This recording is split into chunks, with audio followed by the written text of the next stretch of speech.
Welcome to JK Tells a Story, where real-life dramas unfold.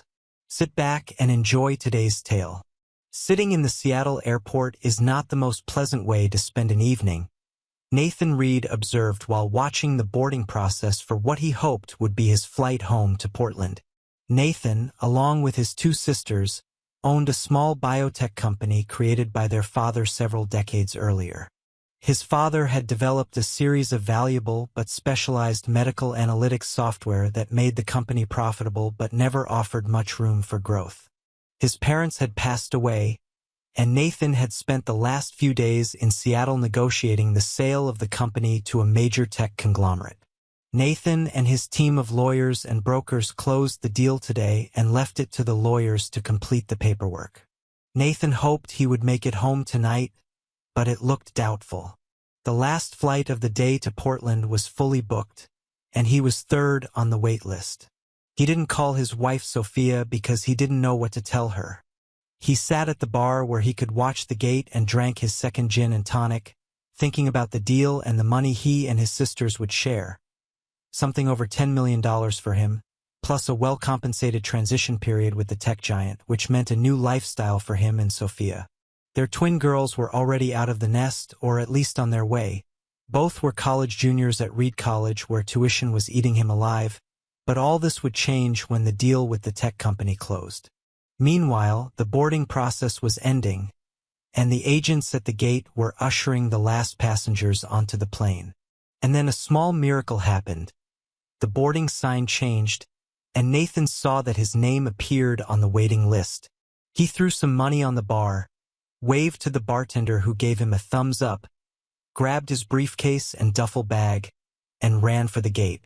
The agent handed him his boarding pass and quickly explained to him and two other passengers that a group of 4 who had checked in remotely had not shown up, so they were given seats. Nathan ran down the jetway with his new buddies, and when he got to his seat, he realized he had a first-class seat. A good sign, he thought. I got on a flight. I'm sitting in first class on my way home a day early. This may mean that the biotech deal will indeed close. The boarding door closed as he settled in, and the flight attendant asked if he wanted something to drink as they taxied to the runway.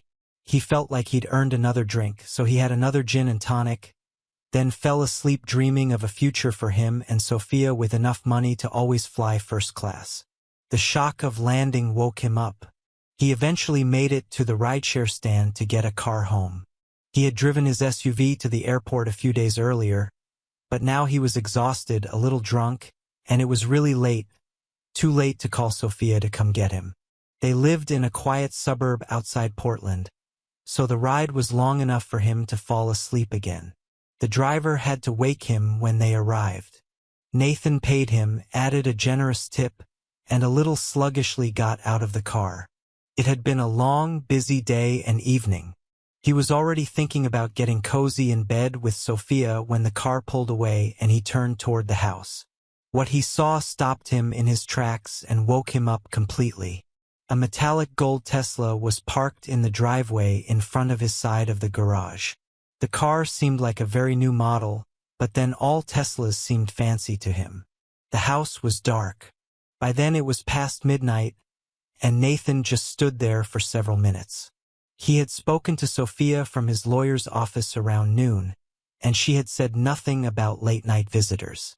He tried not to think about the unthinkable, tried to create a happy scenario that would allow him to snuggle up to warm, sleepy Sophia in just a few minutes. However, his mind didn't work that way, so he slowly walked toward the door, into the passage between the garage and the house. He unlocked it, entered the quiet house, and walked even more slowly through the kitchen and up the stairs to his and Sophia's bedroom. The bedroom door was open, apparently not expecting visitors, and Nathan stepped inside. And then it closed. There was no other way to express it. His brain stopped working. He stopped breathing. Even his heart seemed to stop beating. He saw what he considered unthinkable. Sophia asleep without clothes, spread out on her side of the bed with one arm wrapped around the man who was also sleeping, even smiling slightly in his sleep. Nathan stood there for what seemed like an eternity, but eventually his brain started working again. He looked again at Sophia's hand lying across the man, and they both snored. This broke Nathan's heart. Until tonight, he had enjoyed listening to Sophia snore. She was snoring quietly, almost purring, Nathan thought. He thought her snoring meant she felt absolutely safe, deep in the peaceful sleep that came from sharing a bed and life with Nathan.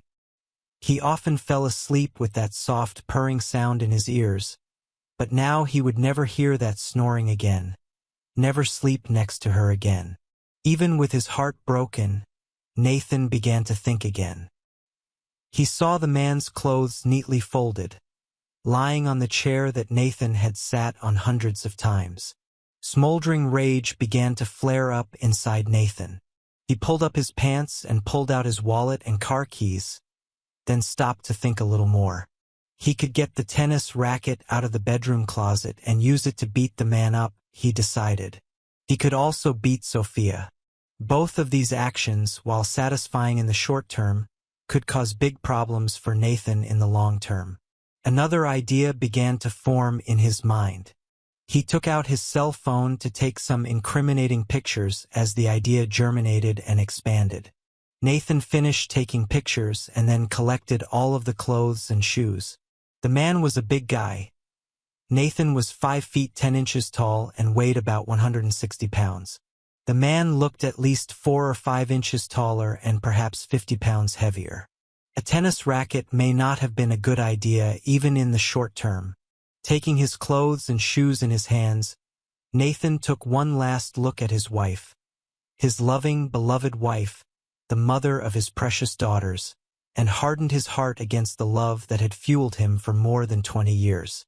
He left the bedroom, still without tears, and headed back down the stairs to the outside. The key fob beeped, and the Tesla doors opened. Nathan put his briefcase and duffel bag inside and slid into the driver's seat. He was never a fan of fancy cars, but when he got into the Tesla, he realized that he liked it. He figured out the controls, put the car in gear, and drove off. After about a mile, Nathan pulled over and looked at the man's wallet. The usual things, some money, business cards that identified him as Alexander Reeves, a senior sales manager at a local Tesla dealership, a driver's license that showed a Portland address. If he had family there, Nathan figured he could cause some real trouble for him, of course, and maybe Sophia too. But at the moment, Nathan was exhausted and headed to the nearest hotel to get some sleep. Sophia Reed was a very careful person. She knew that she was not as academically accomplished as her husband Nathan, but thanks to her caution, her affair with Alexander Reeves had lasted almost 5 months without Nathan suspecting anything. Nathan was still in Seattle, she thought, as she lay in bed with Alexander the next morning.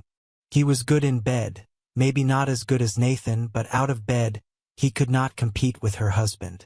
Too much like a car salesman, she thought, coming to the conclusion that it was time to end this affair.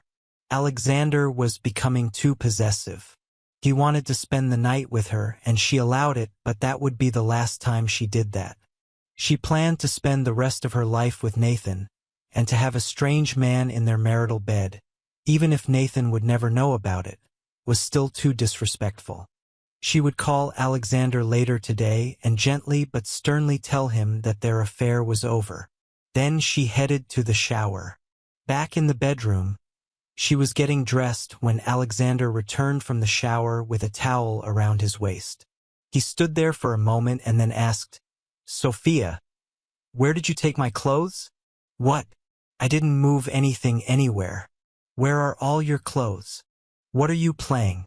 I folded them right here on this chair, but there are no clothes. Did you take them with you to the guest room? They must be here somewhere." "Ah, no," he muttered, heading back down the hallway to the guest room and then immediately returned. "No, there's nothing there. There's nothing here." His voice trailed off as he tried to comprehend the disappearance of his clothes.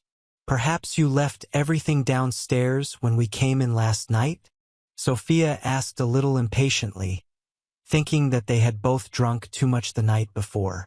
"No, I'm sure I didn't, but I think I'll go take a look," Alexander answered, heading out of the bedroom.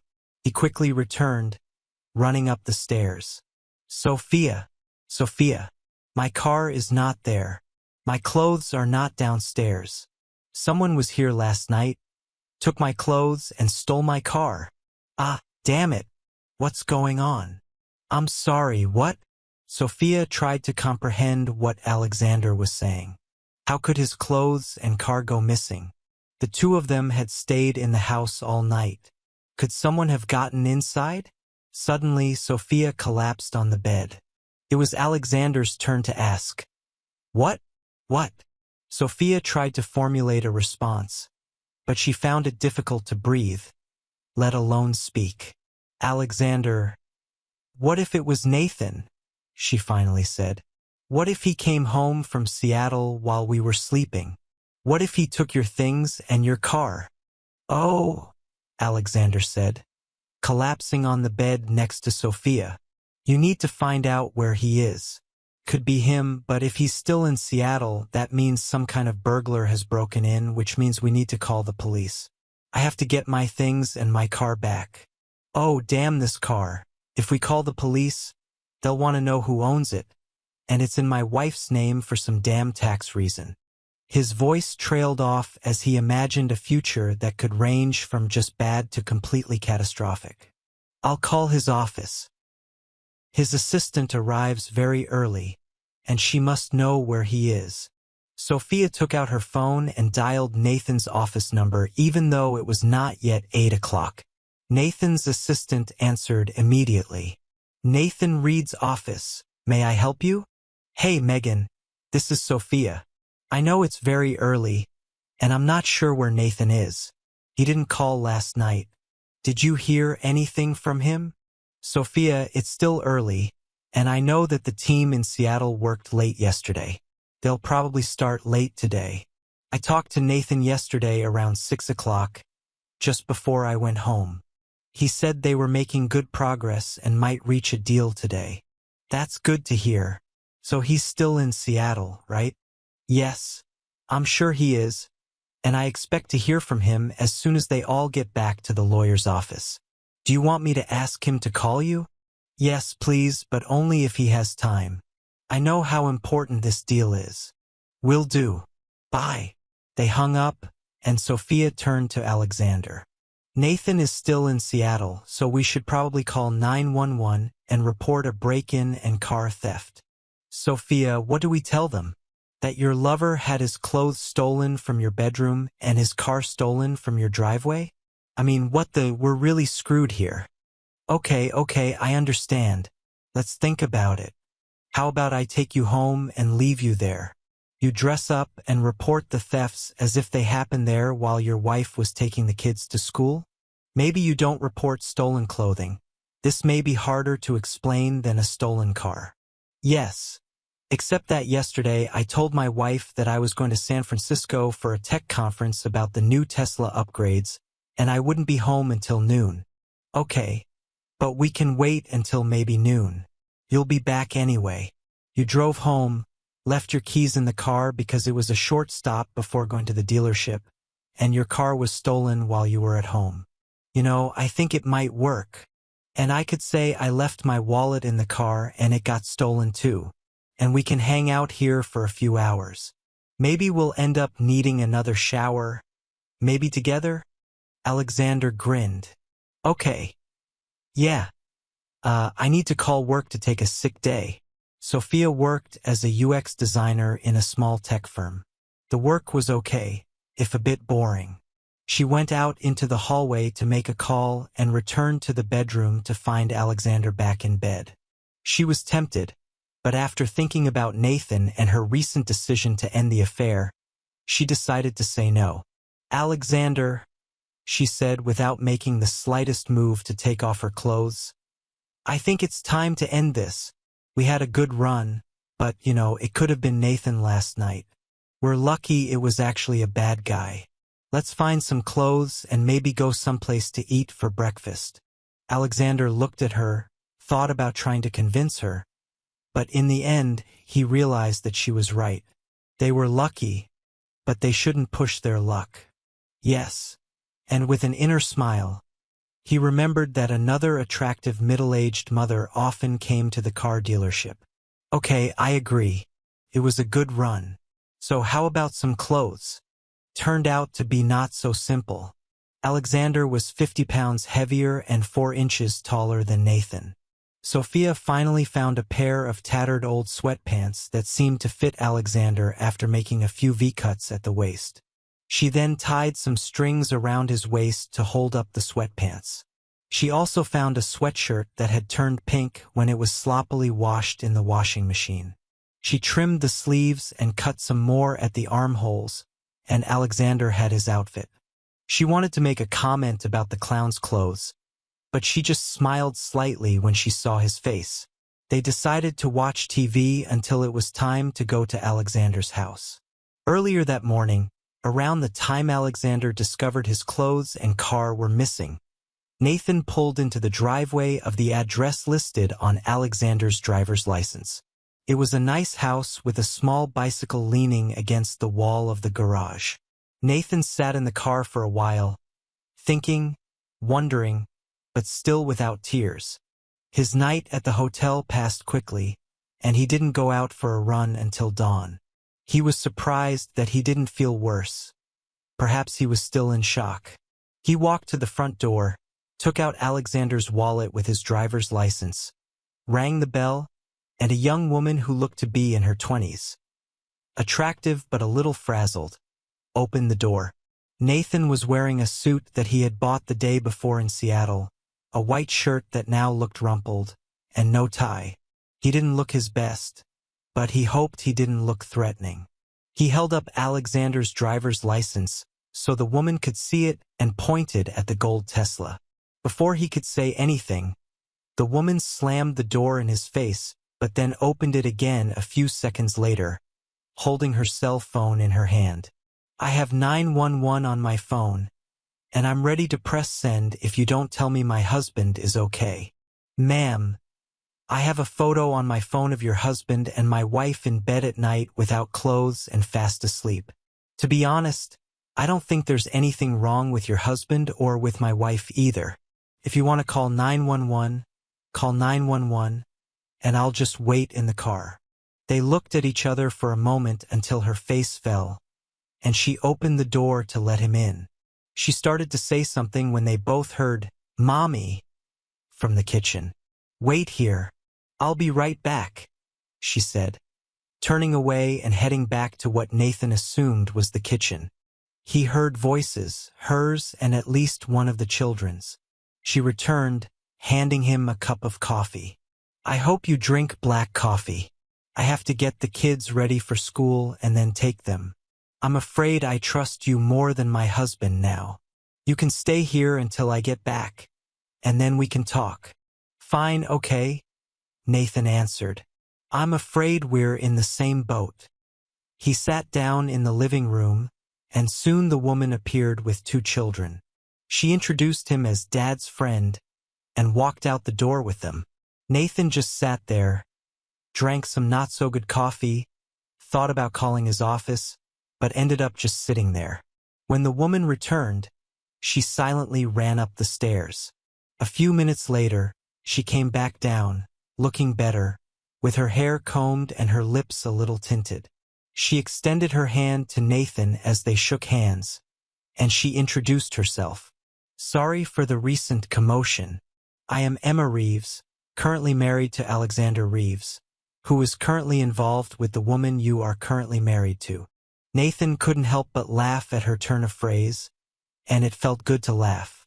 "You are absolutely right about all the current events at the moment. My name is Nathan Reed, and my wife's current name is Sophia Reed." He then explained what happened last night and saw Emma's tears begin to flow. "I'm divorcing Sophia, and I'm sure the photographs will help me get a decent settlement. I can send them to your phone if you think you might need them." "Yes, I think I should have them," Emma answered, looking at Nathan with dead eyes. He reached for his phone but stopped when she said, "Wait, don't send them to me. If I see them, I will never get those pictures out of my head. You keep them, and if I need them, I can call you, right? Of course, Nathan said, but then added, I probably won't be at my current job for long, and I definitely won't be in my current house anymore. I will give you the contact details of my lawyer. You can always contact him if you need photography or any help in a divorce situation. Okay, thank you, Emma said. But what should we do right now? Are you returning the car? Are you going to wait for Alexander and try to beat him up? You've seen him, he's a pretty big guy, even though he's put on a little weight. Yesterday he was supposed to be in San Francisco for some tech conference and stay there overnight. He should be home this afternoon. You know, I kind of like this car and I've never driven a Tesla before. I think I'll keep it until someone forces me to return it. Your husband's name, I must say. Emma laughed, and then Nathan joined in, both of them needing all the release they could find. Actually, the car is registered in my name, Emma said. For some tax reason. I think more depreciation. Alexander, or should I say the loser? Put it in my name since I drive more than he does. She paused thoughtfully, then continued, You know, since I own this car, I can issue you a permit to drive, and the cops can call me to confirm if you get pulled over. Nathan liked the idea but didn't respond since Emma was obviously still working out the plan. And one more thing, she said. There have been a lot of break-ins in our area lately. You have Alexander's keys and clothes. If the key we keep hiding in the backyard is missing when he gets here, he might try to break in, and if our security system is set to instant alert mode, he will attract interesting attention from the police. Emma, I think I'm falling in love again. You are wonderful. Okay, calm down. Alexander can just wait to come back until the kids and I get home from school this afternoon. But I can pick them up and go to the park for a while. Let's give them more time to get into even more trouble. Whatever happens, please let me know, especially if he does get into trouble with the police. And call me when you need your car back. I don't want you to get into any trouble. We're done now. You need to get out of here, and so do I. Nathan drove off in a beautiful gold Tesla, wondering how much the same one, only in a better color, would cost. Emma gave him the permission slip and he assumed she would get the hidden key, set the alarm, and leave for the rest of the day. Sophia and Alexander actually arrived at Alexander's house around noon. Sophia dropped him off and quickly rushed off, as if she was trying to avoid further contamination. Alexander walked to his front door, hoping that it might not be locked because Emma was home, but at the same time afraid that she might be there. Of course, it was locked, and he hurried around the house to the rock in the backyard where they kept the spare key. But the stone disappeared. Oh, he muttered, looking at the back of his house, wondering if he should break in. He tried to open the back door, but it was also locked, so he decided that he really had no choice but to force his way inside. He looked at the windows along the back wall, wondering which one would be best to break. He stopped at the window into the family room. The window was the largest at the back, and breaking it would give him more room to enter the house.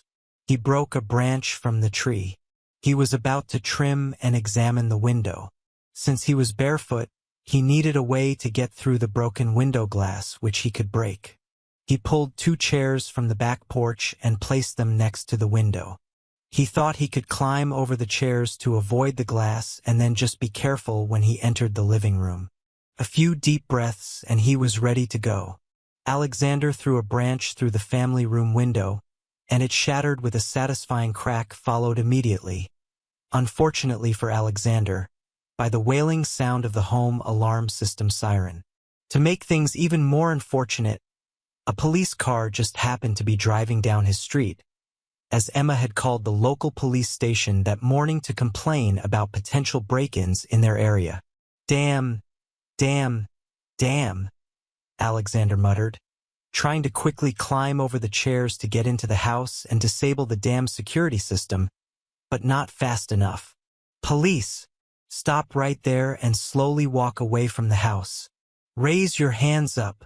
Alexander looked back and saw two police officers with pistols. He did as he was told and only cut his legs slightly as he climbed off the chairs and backed away.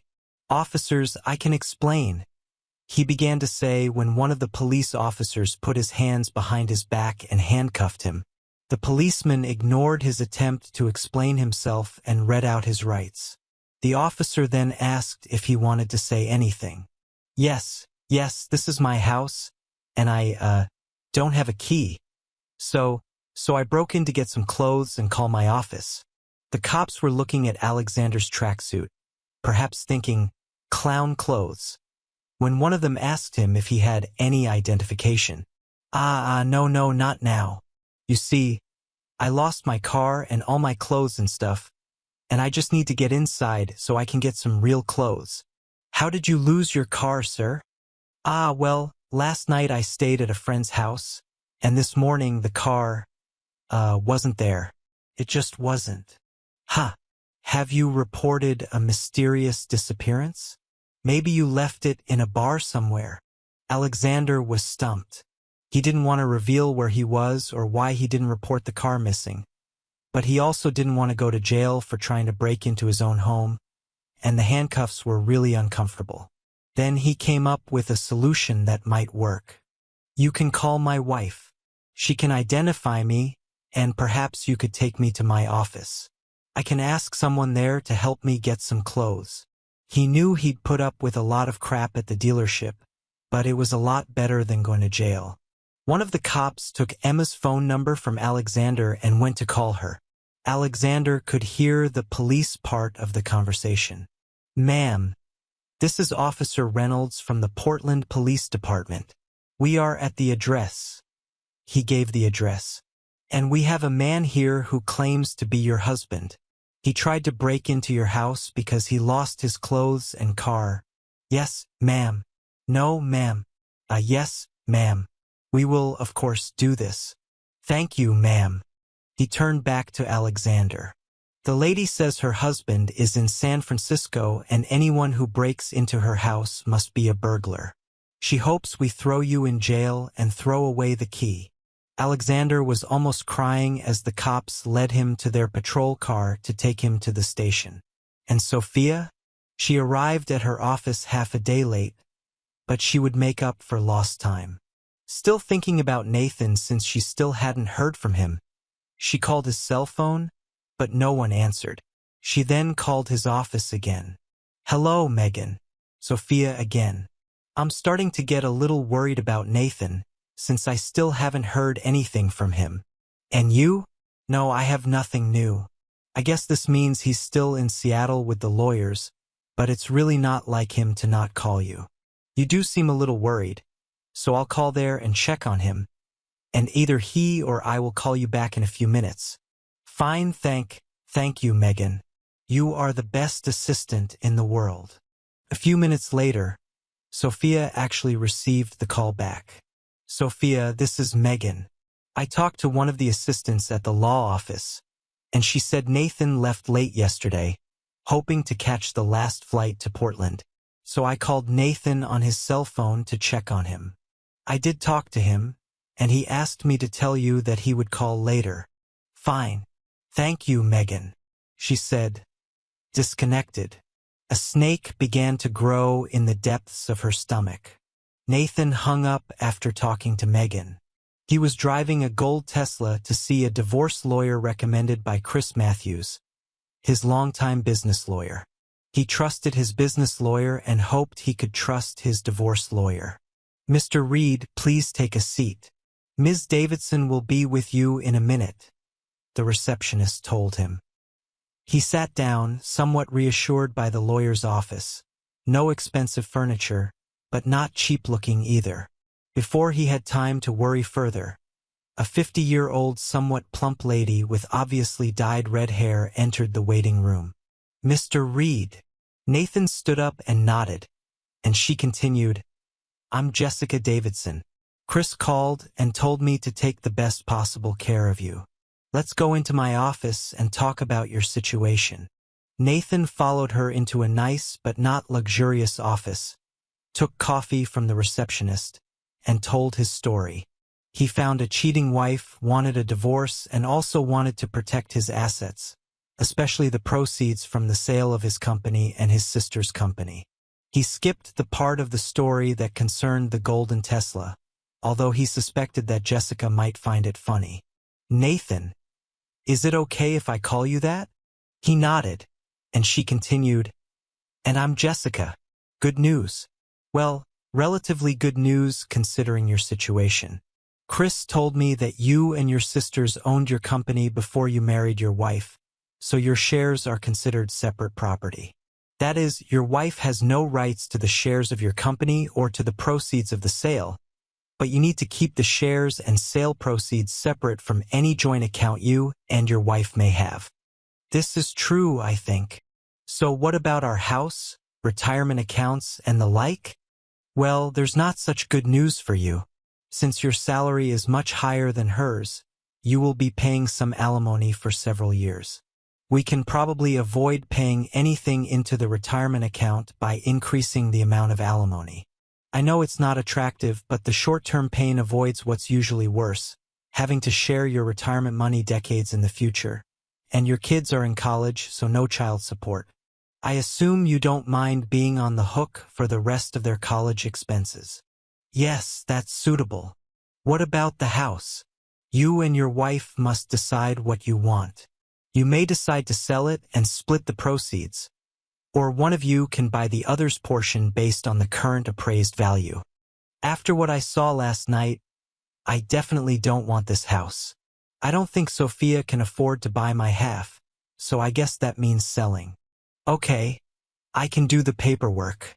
The divorce petition is a pretty standard form, so I can have it ready for you tomorrow early if you'd like, so we can serve it to her tomorrow afternoon." "God, that's pretty fast. Hi, Mr. Reed. Nathan, listen to me.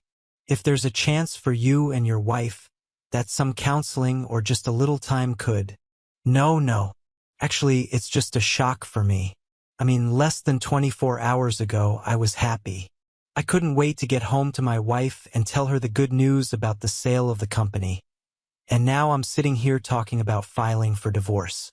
But we must move forward. I'll figure out how to deal with this." "Okay. But if you change your mind, just call me, and we can work things out."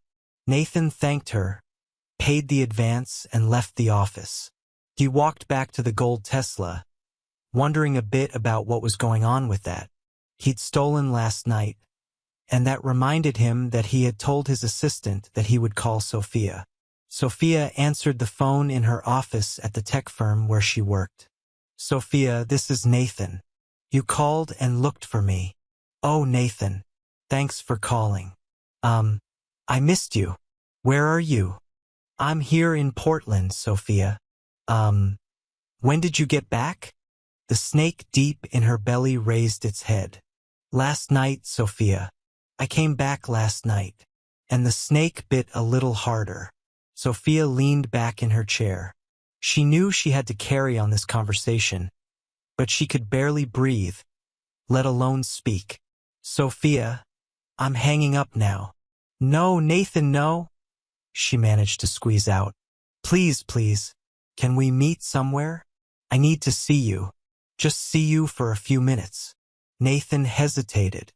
This woman was his love, the mother of his daughters, the most important person in his life for over 20 years. "Okay, Sophia. The River Cafe at 6. The snake bit even harder. Sophia had to agree, but the River Cafe was the place where she and Nathan had met a long time ago, both of them hanging out with friends.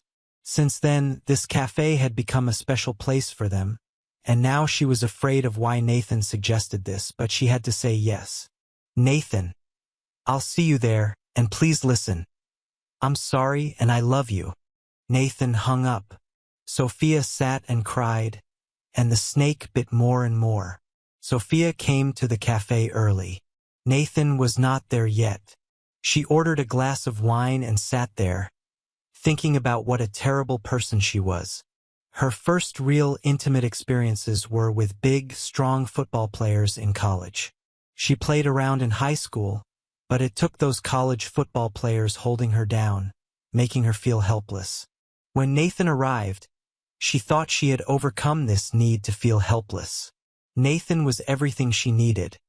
Strong in bed, loving, a great father to the girls, a good provider. That would have been enough if it weren't for the plane ride back to Portland from the East Coast. Nathan was visiting some biotech company trying to sell a new software analytics system, and she accompanied him for the weekend before his meetings began, flying home alone on an overnight flight. She sat next to a large man, the coach of what turned out to be a local NHL team. They chatted, drank too much, and she fell asleep with her head on his shoulder. She woke up with his hand between her legs under her skirt. Now, thinking about that night, she knew she should have screamed or at least pushed his hand away. But no, Sophia didn't do that, and she didn't remember feeling guilty. Only relief that Nathan didn't return until later that week when she and her body had recovered. The feeling of guilt? This coach only worked in Portland for one season, and Sophia might have become a faithful wife again if he had not introduced her to a forward from the practice squad before leaving. Not a star, not even a rookie, but just as strong and dominant in bed as the coach was. Sophia was actually grateful when he was traded. After some time, the guilt finally surfaced. She wanted to remain faithful to Nathan and broke up with her lover. Sophia thought she was done with her cheating by the time their girls left for college. She loved Nathan dearly and enjoyed the extra time they had together when the girls were away. But the snake slithered in when Nathan did something nice for her. He told her it was time for her to get a new car, a luxury car that she should choose, and unfortunately, she decided to go to the Tesla dealership where she met Alexander Reeves. He didn't sell her a Tesla, but he pushed all the right buttons to get her into bed. And she knew it was wrong. Wrong also because Alexander wasn't that good in bed. She had gotten away with her previous affairs and thought the marriage was intact. But now she and Nathan loved each other more than ever, and she wanted to be faithful. This was the right thing, and not having Alexander spend the night in their marital bed would have been a terrible mistake even if Nathan hadn't discovered them. But she had let him, and now she feared the terrible price she might have to pay. "Hello, Sophia." Sophia looked up and saw Nathan standing there. He looked much older than he did before he flew to Seattle, and she knew it was her fault. The snake in her stomach continued to bite. "Hi, Nathan. Thank you for being here. I don't even know how to begin to say how sorry I am. Can I ask a few questions?" he said, sitting down. "Oh, Nathan, please no. If we have any chance, questions and answers will simply kill that chance. Nathan, we should run away. Just for a few days, to some island in the Caribbean where we can be reunited, where we can hug each other, where—" "Sophia, please. You're delusional if you can't answer my questions. I'll get up and leave now." The snake continued to bite, but Sophia knew she had to endure the pain and let Nathan vent the way he wanted. Maybe, just maybe, he could come up the other side of his anger to some kind of reconciliation. "Okay, Nathan. Ask me anything. Do you know what time I got home last night?" Strange question, she thought. No, not really. It had to be after." She shut up. She knew what his next question would be, and it was, "And do you know what I saw when I got home? When I went upstairs to our bedroom. Or should I say what used to be our bedroom?" "Yes, Nathan. I know what you must have seen, and I know it must have been one of the worst things you've ever seen in your entire life, and I know it's entirely my fault that you saw this, and I'm begging you to please listen to me. Nathan, I'm sorry. So sorry that I won't fight the divorce you want if you want." "Shut up, Sophia. Next question. How many men have there been since we got married? If you're lying, if I think you're lying, I get up and leave." Sophia's first thought was to lie, the second thought was that lying was too risky, and the third thought was that the marriage was probably over anyway. 3, Nathan. 3 men whom I now regret having ever met. I think I can see in your eyes that our marriage is over, and I understand it. You deserve someone better than me. I'm willing to do almost anything to give us another chance. But I understand if you don't want anything to do with me anymore. Call the lawyer, Sophia. Tomorrow you will be served with divorce papers. Nathan got up and left. Sophia sat there, too stunned to even cry at first. While she was thinking about what Nathan had just said, the snake in her stomach bit hard, and she actually started crying. Nathan walked out of the cafe, remembering how he and Sophia first met there decades ago and wondering if this meeting would be the last time they ever had any kind of intimate conversation. Intimacy, he thought bitterly, must be the worst kind of intimacy. Hearing their wife say that she had slept with other men, and to see her with that jerk Alexander in their bed. In their bed, sleeping, her snoring, for God's sake, how am I ever going to get over this? Perhaps he could handle 3 faceless men in the 20-odd years they had been together, just maybe with some counseling and a lot of humiliation on her part. Maybe. But he would never get over that scene in their bed. Their marriage was over, and sitting in that damn gold Tesla, he finally cried. At some point, Nathan realized that it was already getting dark. He blew his nose, wiped his face, and thought about what Emma Reeves had said that morning, which now seemed like a year ago. She told him not to send her pictures of her husband sleeping with Sophia. She felt that it would be much more difficult to forgive if she were confronted with visual evidence. Nathan decided to call her, share this thought with her, and check the situation with the Tesla. "Hello," Emma answered the call. "Emma, this is Nathan Reed from this morning. I'm just calling to see how you're doing and what I should do with the car." "Nathan, thank you for calling. I seem to be holding on. You can keep the car for now. Alexander is in so much trouble that he won't need it for a while." "Trouble? I hope you didn't shoot him."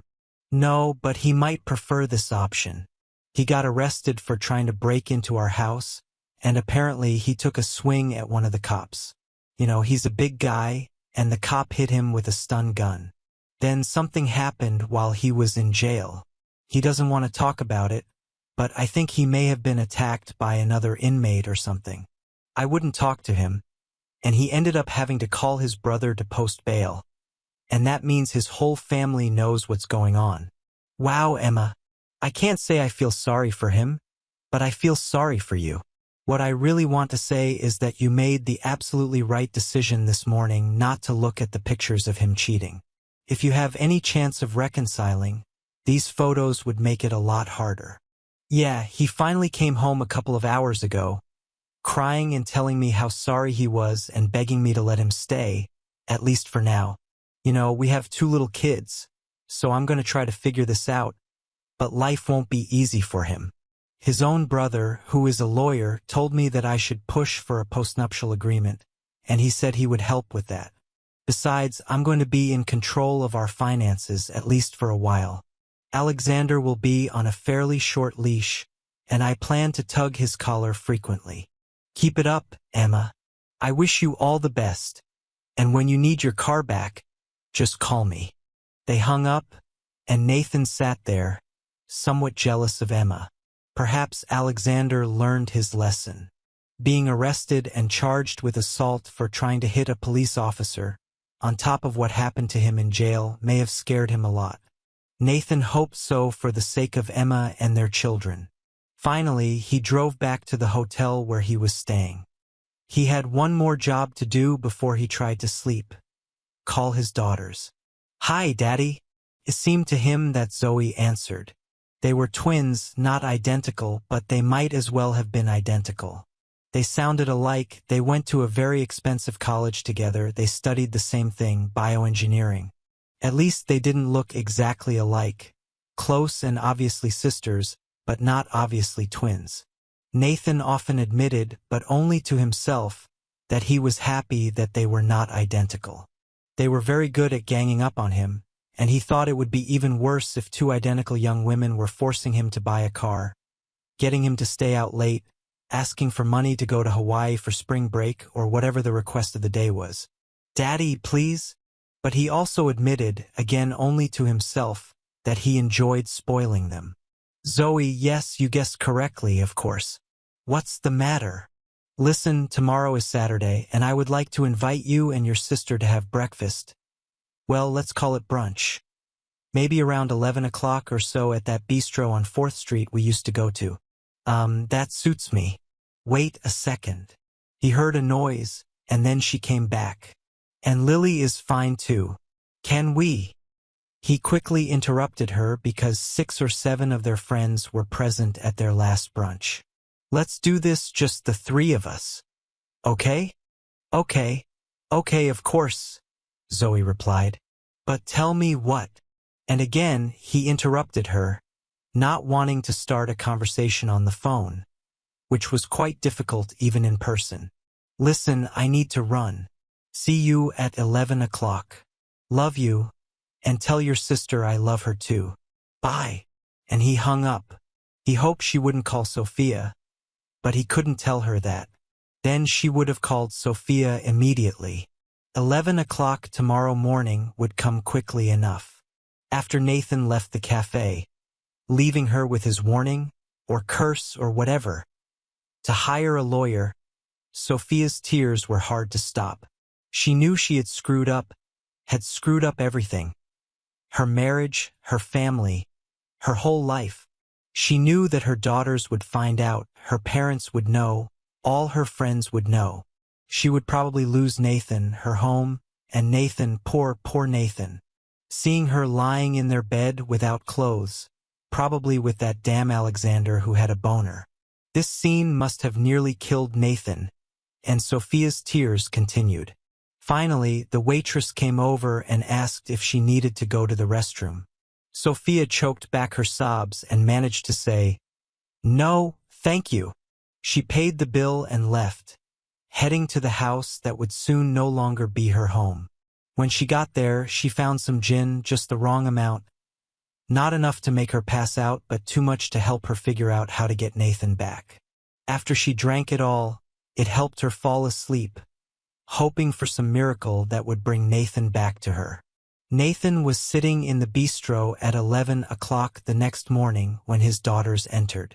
He had reviewed and approved the draft divorce petition early in the morning, then drove an hour from Portland, using that time to figure out how and what to say to Zoe and Lily. But first, everything as usual, hugs and kisses, how is school, how is work, food ordered and eaten, plates cleared, and then finally real conversation. "Dad, we know something is wrong," Lily began. "You look a little sick. Are you here to tell us you have cancer or something? And if so, where is Mom?" "Girls, yes, I have really bad news, but nothing physical. No one is going to die, and it's—" "Mom!" Zoe interrupted. "She did something terrible. Oh my God. Did she run off with one of her firm's developers? A young, strong body that Lily or I should be chasing." Both girls burst out laughing, taken aback by the absurdity of the idea, until they saw that their father was not laughing. "Dad, no, not Mom, no." Lily couldn't finish her fear out loud. "Girls, listen to me carefully. Yes, Mom changed. She cheated on me. But that doesn't mean she cheated on you, girls." "Yes, that's right, Daddy," Lily said through tears. "If her cheating is destroying our family, then yes, she cheated on us just as much as she cheated on you." Both girls cried, and then Nathan started crying too. The girls stood up and tried to hug their dad and hug each other at the same time. "Dad, let's get out of here," Zoe said. "There's a park about 2 blocks from here, and we'll have more privacy there." People were staring a bit, so Nathan quickly paid the bill, and they walked into the park, a girl on each side of him, all of them holding each other. "Tell us, Dad," Zoe said after they found a bench to share. "We deserve to hear how bad it is." "You know she's right," Lily intervened. "We are quite mature and can handle this. On the way here, I was racking my brains over what to tell you," Nathan began. "I agree you are both adults, and yes, you are right. Your mother did cheat on all of us. I'm afraid I found Mother at home in her bed with another man, and she later admitted that there had been other men before him. I think I'm still in a bit of shock, but I know that she and I won't be able to recover from this. I've already talked to a divorce lawyer, and Mom is getting a divorce petition today. More tears, and then finally silence as they all thought about the news and what their future would be like. Girls, no matter how bad it is, you need to put yourselves into your schoolwork first. I have enough money to pay for your senior year here at Reed, and if either or both of you want to do graduate work, I suspect I can find some money for that too. But there is a quid pro quo here. They looked at him. What did he mean? I'm happy to pay for your education, but I expect you to work hard and get good grades. Yes, but what Mom did makes it difficult to concentrate on school, Lily said. But you told me that you are adults, and real adults, mature, disciplined people, can handle such adversity, right? They looked at each other, cried again, and hugged him. Yes, yes, yes, Daddy, you are the best, and we absolutely, positively will not let you down, Lily encouraged him, while Zoe looked thoughtful. Dad, Lily is right. We won't let you down, but what about you? Will you be okay? What are you going to do? Well, you can think about a lot in a 1-hour drive. First, I want you both to know that what you said does not surprise me at all. I know you will continue to do well in school, and I will continue to be proud of you. As for me, what your mother did beat me up pretty bad. I could crawl into a hole and just, suffer, feel sorry for myself, try to find a way to make peace with your mom, but I realized that this doesn't suit me. I've spent my entire adult life caring for other people. When I started working for your grandfather's company, I took care of them, and then after they left, I took care of my sisters as they own their shares in the company, and then I took care of your mom, and I took care of you girls. It sounds like I'm complaining, but I'm really not. The company will soon be sold, and this will relieve me of responsibility for my sisters. Sophia left, and you guys, I promise that I will be happy to take care of you, to help you start your adult life. So what? 2 home runs out of 3 in terms of the women in my life? Not bad at all. That leaves me, and guess what? I look at this whole story with betrayal and divorce not as the worst thing in my life, but as a chance to start a new life. A whole new life dedicated to caring for one person. Me. Fine, Dad, really. I mean, if you really mean what you say, that's great, Lily said. Zoe was a little more skeptical. Dad, what does all this really mean? New life? Work for another biotech company? Are you buying a farm? What? A good question, and I really don't have a good answer. No details yet, but this new life will be physical. I'm going to run marathons, climb mountains, swim across the Pacific, climb the Rockies, go on safari. I have a million things I'm going to do, and guess what? While I'm doing these things, I might meet a nice woman doing the same thing, and who knows? Damn it, Dad. This is amazing. Both girls looked at him with their mouths open. This was their father, not some enterprising stallion. Did you really come up with all this while driving here from Portland? Asked Zoe. Well, yes, partly, but besides, I didn't sleep much, and different ideas were spinning in my head. I mean, I could start drinking and feeling sorry for myself, but instead, I'm going to make the best of this mess. Trust me, I'll be fine. Nathan left his girls with more hugs and kisses and tears as he headed back to Portland, still in the gold Tesla. As soon as Nathan left, the girls called their mother on the phone. Hello. A creaky voice answered the phone in the Reed house. Mom, this is Lily and Zoe. We had breakfast with Dad, and he told us some terrible news. What did he say? Sophia's voice trembled. Well, divorce was a terrible word, and the reason was your betrayal. Dad gave us a little more detail, but that's basically it. This is true. Oh, girls, this is difficult. He and I have been married for a long time, and this mistake, yes, I made a big mistake. Well, I'm sure we can get through it. I just need to give your father some time to. Mom, Lily interrupted. Listen, Dad said divorce. He didn't talk about fixing the error. Mom, he was talking about cheating, Zoe added. Well, yes, technically he's right, but that doesn't mean we can't fix it. I told him I would do anything. Mom, Zoe's turn to interrupt. I think you're delusional. He told us that he had already met with a divorce lawyer. He actually said there was no turning back for you two. Lily and I don't want to take sides, but you have to understand reality. Tormented breathing on the other end of the line. Zoe and Lily looked at each other. Should they have gone to Portland? Finally, Sophia spoke, not much louder than a whisper. I know. I screwed up and ruined my marriage. I think your father hates me, and he's right. I've done disgusting things. He told me to hire a lawyer, and he was right about that too. I'm sorry, girls. I know it's terrible for you too. Mom, don't worry about us, Zoe said. Everything will be fine with us. And I know that Dad is doing everything in his power. You need to take care of yourself. Hiring a lawyer sounds like a good idea. Lily and I can go to Portland if you need it. Thank you, girls. This is nice. I'll be okay. I just need some time to get used to what I did. They hung up. The girls still didn't know what to do. You know, Zoe said, it's funny, although it's not funny. But we're more worried about Mom, who created all this mess, than about Dad. They talked some more, eventually deciding not to go home but to let their parents deal with each other without their daughters interfering.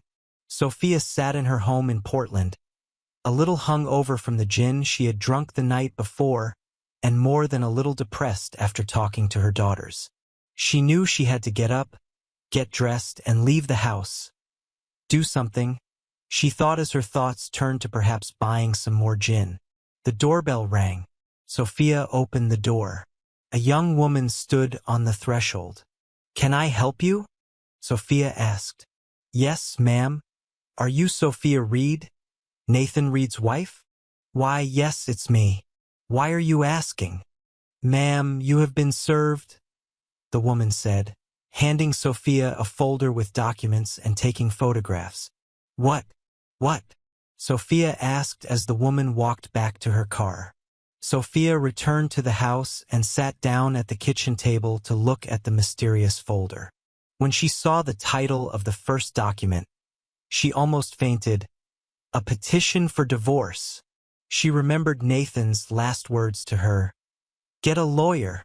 As she sat there, looking at the familiar kitchen she had enjoyed with Nathan, she knew the happy days wouldn't come back after what she had done. Sophia was right. She and Nathan did not return after her betrayal. 6 years later, sitting in the ballroom of an expensive hotel and watching Zoe dance with her new husband, Sophia mentally plunged into the past. When the girls were teenagers, she thought life was terrible. Too many activities, too much teenage angst, too many boys who were either too mean or, from Sophia's point of view, too nice to the girls. Nathan was too busy with his business, and lawyers were too boring. Life had been overwhelming then, but now she missed it terribly. She was still working at the same tech firm, doing the same boring UX design. She dreamed. Sophia, here's your wine. Sophia looked at her beau, the perfectly sweet middle-aged, paunchy, balding developer who had escorted her to Zoe's wedding and reception. The bride looks lovely, just like her mother. Thank you, Greg. You're sweet, and thanks for the wine. He was a sweet man, and she could imagine marrying him if he was interested, but he definitely wasn't Nathan. She couldn't help but look across the room at Nathan. Nathan had just returned from a mountaineering trip to the Himalayas, and Sophia thought he looked like one of those bronze Greek god statues. Tanned, incredibly fit, even more handsome than she remembered. Right now, he was smiling and laughing with Lily and her boyfriend, holding hands with a woman as beautiful and as fit as Nathan. Lily told her that Nathan had met the woman on another mountaineering trip somewhere in South America, and they had been traveling, sailing, and climbing together for several months. Sophia felt sick just thinking about it. Sophia. Greg tried to attract her attention. Yes, Greg. Sophia, I think we should leave. You fulfilled your duties as mother of the bride, and staying here drooling over your ex-husband isn't doing you any favors. And I dare say this is not very good for the relationship that we have. Greg, you're sweet, and you're absolutely right. Let me go say goodbye to my daughters, and we'll be out of here. Sophia hugged and kissed her daughters, wished the newlyweds all the best, and as hard as it was for her, ignored Nathan and his cute girlfriend. Nathan actually saw Sophia as she left the hall and felt a slight pain of sadness for their old times together. While he was watching her, Lily asked him a question. Sorry, Lily, what were you saying? Daddy, remember that strange-looking gold Tesla you were driving when you... Zoe, and I had breakfast that morning when you came to visit us at Reed? What happened to that car? Ah, Lily, that's a whole story that I won't bore you with.